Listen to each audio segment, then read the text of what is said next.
Now, you also have some documents here, very rare documents, to most anyway, about JFK's true plans for withdrawing from Vietnam. Yep. Why don't you discuss them just a little bit?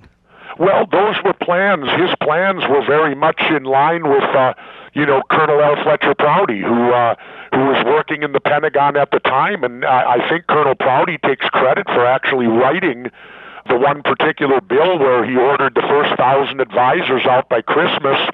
And then Kennedy had told many people that after he was reelected, we would be out of Vietnam completely. Well, obviously, there were many people that were angry because he wouldn't invade Cuba, and now all of a sudden he wasn't going to invade Vietnam either. And, the easiest thing to do then is to just eliminate the president rather than debate it. Right. And they got a president in then that would go to war and did go to war, all based on false stuff. Sounds a lot like Iraq, doesn't it? Yeah, exactly. And I was going to say nobody wanted the presidency more than Johnson. And then when he was in there and he realized he couldn't do anything, he didn't run for a second term. And you think that he just knew how bad Vietnam was and there was no way to win. And he was getting out while he still could. Well, that may be true. Only LBJ would know that for sure. And, of course, he's not around anymore to be able to ask him. Yeah, but one thing this does set straight, and a lot of people are doing this now, there was a big, I think, mystery that people were trying to say, Johnson's administration, they just kept the same plans. They were doing the same thing that Kennedy would have done. And actually, if you look into it, as Fletcher Prouty had mentioned, that Kennedy's withdrawal of Vietnam to some people signaled the final straw. That if he's pulling out of there, and the CIA had planned this adventure there, and they were going to lose millions or billions, when he pulled out and he put it in writing that we're pulling out 1,000 troops and everybody home by the end of next year, that was it. Well, and again, nobody ever implemented what the president wanted to do. They kind of dragged their foot and let it get caught up, and nobody, ever got on it. And I can understand where that would happen because having been a governor many times, you send a directive out, but you never come back to it. It may be months before you would come back to it to find out what had happened with it and where it was going at this time because you got so many other things that you have to concentrate on. So I could see where that could get lost in the shuffle and the bureaucracy could simply not act upon what the president requested to have done.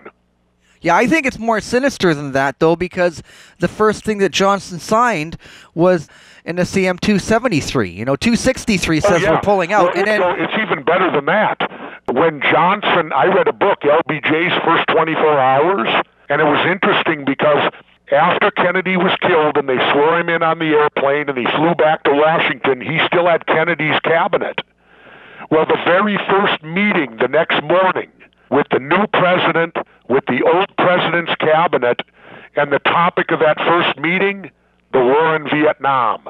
Now, people need to understand, in November of '63, we had virtually no ground troops in Vietnam yet.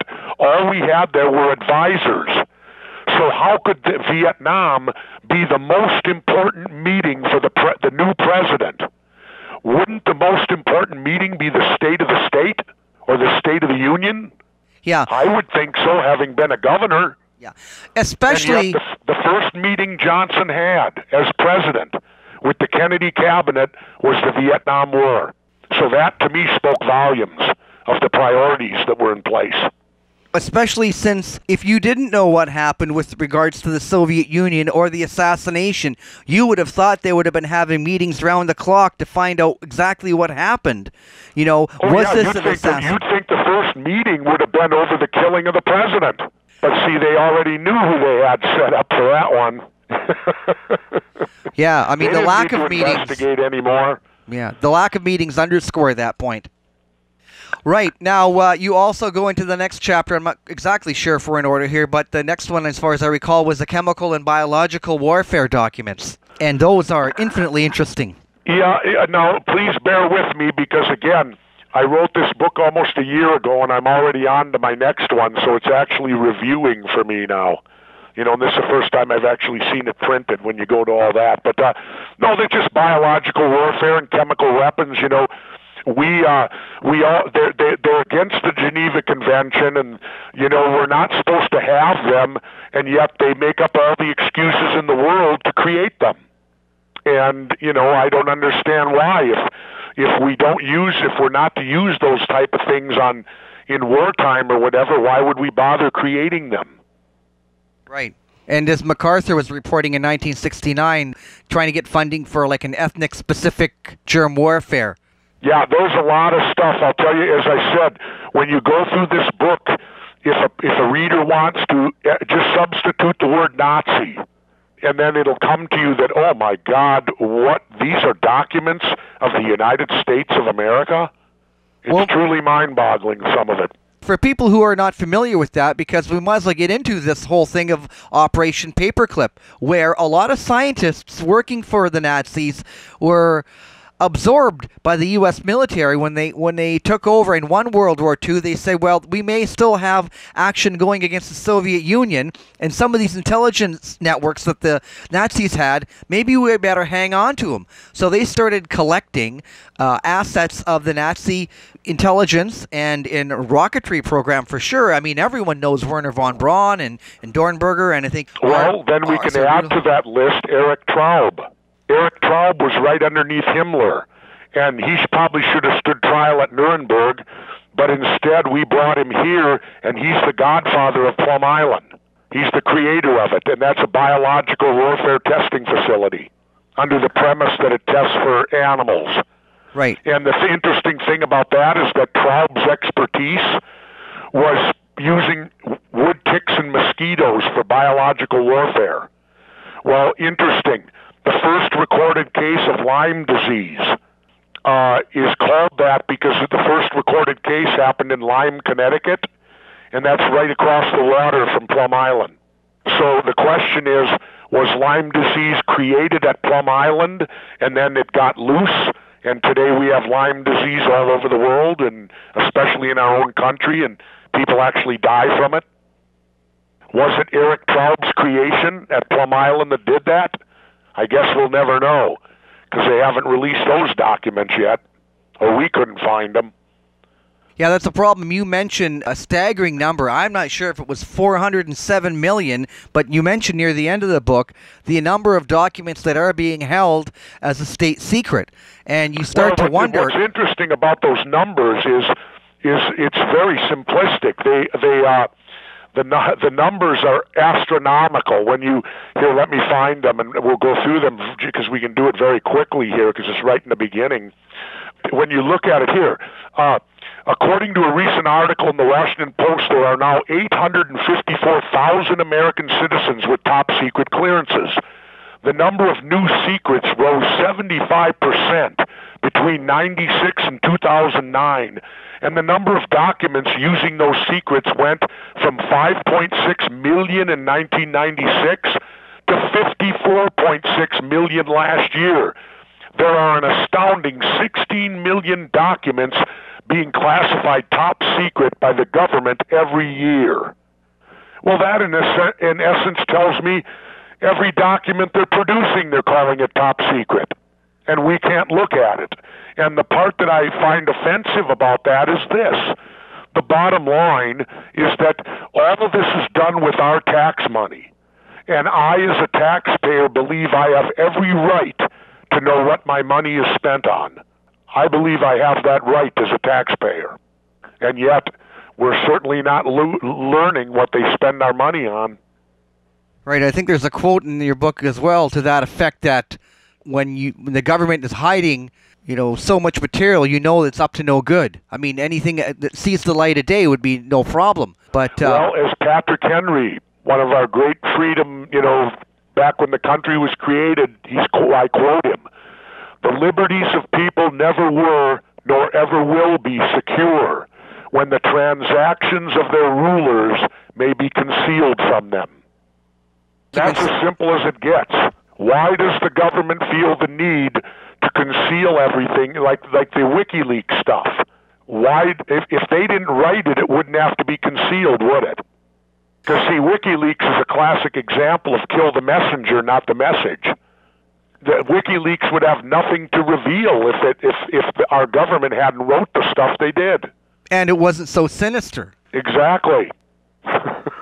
I mean, it brings up the next point I wanted to get to was Warren Commission documents. You've had a great interest in the JFK assassination, and here you found propaganda notes. CIA are supposed to be collecting intelligence, and now when you read these documents, you recognize that they're a distribution outlet for propaganda.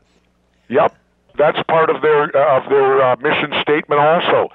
Their job is to spin everything, to go out and to do things in the media and to make it and spin and put the best light on it possible for them, for their advantage. And that's what they did with the Warren Commission. They went out and did a concerted spin effort. We have the documents to ensure that the American people would accept what the Warren Commission, the results they came up with. And my answer back to that was, the truth can stand on its own if it's indeed the truth. Oh, yeah, exactly. The truth doesn't need to be spun. The truth is what it is. So for the fact that they felt they had to spin the Warren Commission and go out and sell it, well, that tells me that the Warren Commission is fraudulent to begin with then. Otherwise, they wouldn't have had to sell it. Yeah, and these documents, they itemize, I don't know, about 50 different countries where films and excerpts and Warren Commission books were going to be made available to writers and that to really carry the party line. It's quite an effort. It's not just a small-time deal, you know. It's like it's a concerted effort to really sell a piece of, as they mentioned in their own document, propaganda notes. Yeah, and who pays for that selling? We do, the taxpayers. So in essence, they're selling us, we're paying for the propaganda they're selling to us. We're paying for it. And you also mentioned the slow time anyone has with Freedom of Information Acts. If you try to get a Freedom of Information Act request, requesting documents, it seems to take forever, and it's got to be approved, and then it's all redacted. And this is the problem. The real problem is the governments are doing stuff they shouldn't be doing, and that people would be so offended if they found out, they would, possibly take to the streets like in other countries we're seeing. So here, it has to be secret, and this is the crux of WikiLeaks, when you start embarrassing these governments, and the embarrassment is just showing them what they're doing. It's not name-calling or anything. It's just showing the light of day the subversive actions of people in power. Yeah, and then when you look at what happens when you show the light of day, okay? This young man, Manning, who released all the stuff to WikiLeaks, this young soldier, they're holding him in solitary confinement right now. I don't even know if he has a lawyer. Nobody does. And it's interesting because the first thing that he released was this film footage of this helicopter murdering innocent people in Baghdad, shooting them down with machine guns on a street corner, right? Well, I find it interesting that this young man is now in prison who released that, and the murderers are still free. Exactly. I mean, to me, there's the classic case of killing the messenger. How could these guys that cold-bloodedly murdered these people be free, and the person that exposed him is now in jail?